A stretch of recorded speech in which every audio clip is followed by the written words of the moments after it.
So this weekend, I was getting ready to meet some friends at a brewery.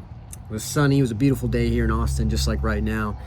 And I'm looking for my sunglasses. So in my apartment right now, I got a bunch of boxes stacked up because I'm moving to a new place. It's gonna be a bit more expensive, my rent. So I'm kind of like already kind of bogged down. I'm here thinking, maybe a little bit anxious about things. Right? So I'm looking for my sunglasses. I'm like, where are these Ray-Bans at? My mom gave them to me for Christmas a couple years ago. And where are they? I haven't seen them. And it's been cloudy for like weeks at this point. And so left them somewhere probably, and I just couldn't find them. And I basically give up. I have to go, drive to my friend's birthday. And so I go to I put on my jacket. It's a little windy. It's a little chilly outside. Put on my jacket, get in the car, click, boom, driving off in my little red Rocket. I got a little Scion TC. Call it my red Rocket because it's red. Anyways, so I'm driving and I feel something, kind of hard right here on my chest, in my front left pocket of my jacket, and it's my sunglasses. At that point, I just look up in the air. Well, I'm driving, look up. And I just think, God, you always got me. And as meaningless as that may have seemed to anybody else, for me, right, that came at the right time. Because I was a bit bogged down. I was a bit stressed, maybe you can call it, maybe worried. And sometimes the problem is that we forget to recognize the way that God communicates with us. And it's not through loud shouting and blatantly obvious things. He whispers. He places things for us to notice, for us to really find out if we're there, if we're paying attention, right? And, we live in this age of manifestation and this new age spirituality where self-improvement, where we put a lot of pressure on us to go and create our own reality, right? I will manifest what I want. And I've been visualizing and I've been feeling good. I'm taking action. Why am I not manifesting? What is wrong with me? And we get so frustrated with things. But the truth is, it's not you that has to do the manifesting. It's not you. That's a lot of hard work. That's a lot of pressure to manifest. Ooh. Right? And that right there, when I got the sunglasses in my pocket, I was like, I don't have to do that much work. I don't have to do that much work. God is doing the work. And that was his way of telling me that. Because in Matthew, God tells us, Jesus tells us, look at the birds in the sky. Do they not sow, nor reap, nor gather crops into barns? And yet your heavenly Father still feeds them. Are you not much more important than they? That's huge. That's huge right there. The simplicity of just living in the present moment. Birds don't worry about what they're gonna eat, what they need to earn in order to, feel like they're a valuable, entity, right? We're always feeling that we have to earn it to feel valuable. And really, you don't have to. You just have to be a faithful steward, a faithful servant of God. And God's going to take care of the rest. So, we tend to worry about things. But what if God said to you, what if God made this deal with you and he said, until you are genuinely happy for everything that I give you, everything that you have right now, only then will I give you the next thing. Well, then you say, okay, if it was guaranteed for me to get the next thing, then damn, I will be stoked right now with anything. Yes. Oh, it's messy outside. It's cold outside. Great. Yep. I'm so happy it's cold. Yes, the cold is good for me, right? Oh, I only have vegetables to eat today. Great. Love vegetables, right? We start becoming grateful. It would just ease so much pressure if we knew that just by the fact of us feeling grateful and stoked about the present moment, everything that we had in front of us, then everything else that we want later on would be provided for us, right?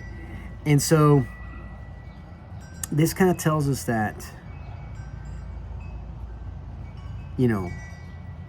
what I was saying is like, what if every second, and on the flip side, and God also told you, what if every second that you worried, every second that you longed for something, it delayed what you wanted even more, right? See, God doesn't want you to be anxious about when things will happen. In Galatians 6:9 is like, let us not grow weary while doing good, for in due season we shall reap if we do not lose heart. If we do not lose heart. So as long as you're doing good and you do not lose heart, right? Keep that joyful state alive and present, and God will provide, which is amazing to hear, right? I think a lot of us are like, oh, I'm doing everything for my family, I'm providing, but we're just angry. We have this just feeling of resentfulness, right? Like life owes you something.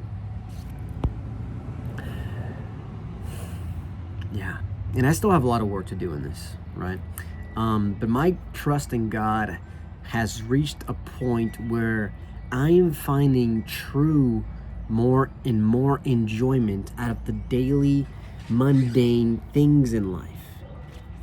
Genuinely, I am just in a flow state more and more consistent. I'm not thinking about the time passing by or need to get a grip, a hold, control of like how things need to be or how they should be. I'm just allowing things, and I'm simply just letting God work through me. Yeah. And so manifestation and all this new age spirituality puts a lot of pressure on us, right? And it made me feel like something was wrong with me, right? But when you're aligned with God's purpose, you're allowing Him to drive, put Him in the driver's seat, and just enjoy the view, man. There is so much more that you do have versus what you don't have. If you're watching this video right now, you probably have way more things in your life that are good than are not. Even then, there are so many great things to be grateful and absolutely stoked about. So here's the paradigm shift that we need to make. We experience reality through our five senses, which create our thoughts and our emotions. Everything, right? Our senses are like the tires on our cars. It's the way that the car interacts with the world. Our senses interact with the outside world and translate that into thoughts and emotions that then we perceive our own reality through. That's the only way.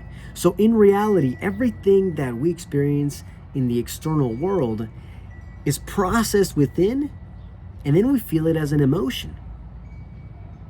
So in reality, everything that you're after, anything that you want outside in the real world, is really just a feeling. That is it. So let's say you get what you want. You want that new job, make a certain milestone in income, right? Get yourself a girlfriend, all those things. Well, what's that going to feel like? Peace, joy, abundance, steadiness, calmness, right? Proud. You feel proud, right? Well, if that's what you're after, then Why not just feel those things now?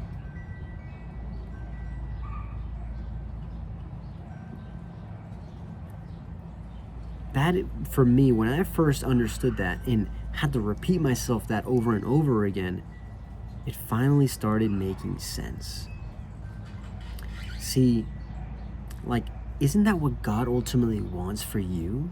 He says, hey, my child, just feel good right now. Just love, laugh, enjoy, keep at it, keep working, right? But I'll take care of all the manifesting. Just enjoy the ride, my friend. Keep having faith, keep carrying on, right? See, like, the solution is as easy as making the switch. You stop playing God and you let God be God, right? Your job is to play in this playground that he built for us, for his children. And so are you gonna just play? Or are you gonna worry when the next swing set is gonna be built? Right? And so when this happens, everything just becomes more peaceful, calmer. You release the pressure. Do not grow worry while doing good. If you're doing good, if you're doing what's right in your path, do not grow weary. Don't become resentful, right? Surrender to God's control, right? We are the clay and he is the potter. It's not going to feel comfortable. He's trying to mold us, right? Be transformed by the renewing of your mind. I'm reading off some Bible verses here. That's Romans 12:2, right there. Another big one is 2 Corinthians 12:9. My power is made perfect in weakness. This is a big one, right? It's in those moments that you feel the weakest. Let's say you're in a workout, you're running your business, you just don't understand where to go, you're lost, right? Dealing with a difficult relationship, the hard conversations. It's in those moments where you feel the weakest, the most lost.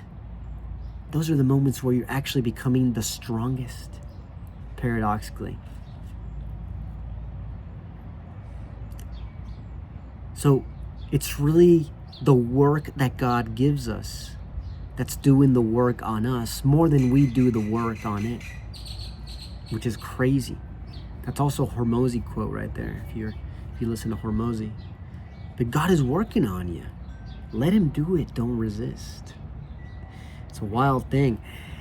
And another thing from Matthew is like, what is it to gain the whole world but lose your soul, right? Receiving underserved gifts causes more anxiety.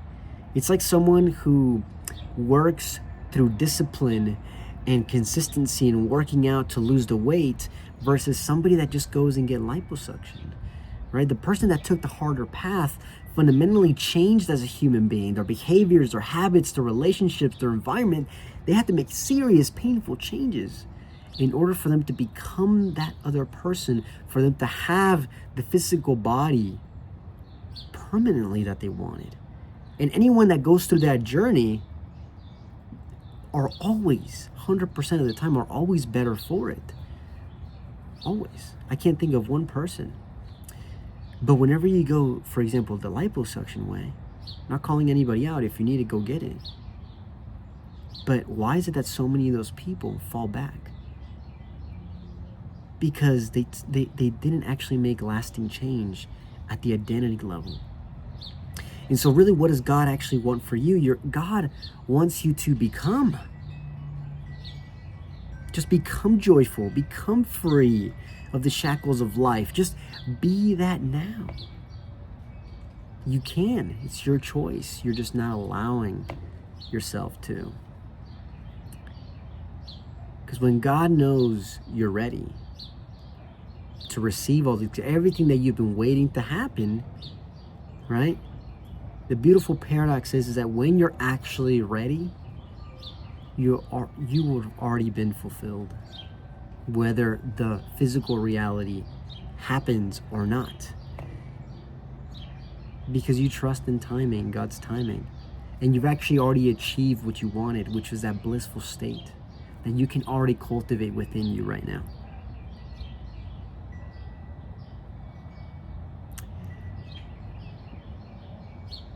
So this will happen when God knows you're ready. And you are ready, my friend. You are ready. Do it now. Alrighty. Good talk. I'll see you in the next one. All right. Some good info in the description below if you want to check it out. All right. See you, bros. Brothers and sisters.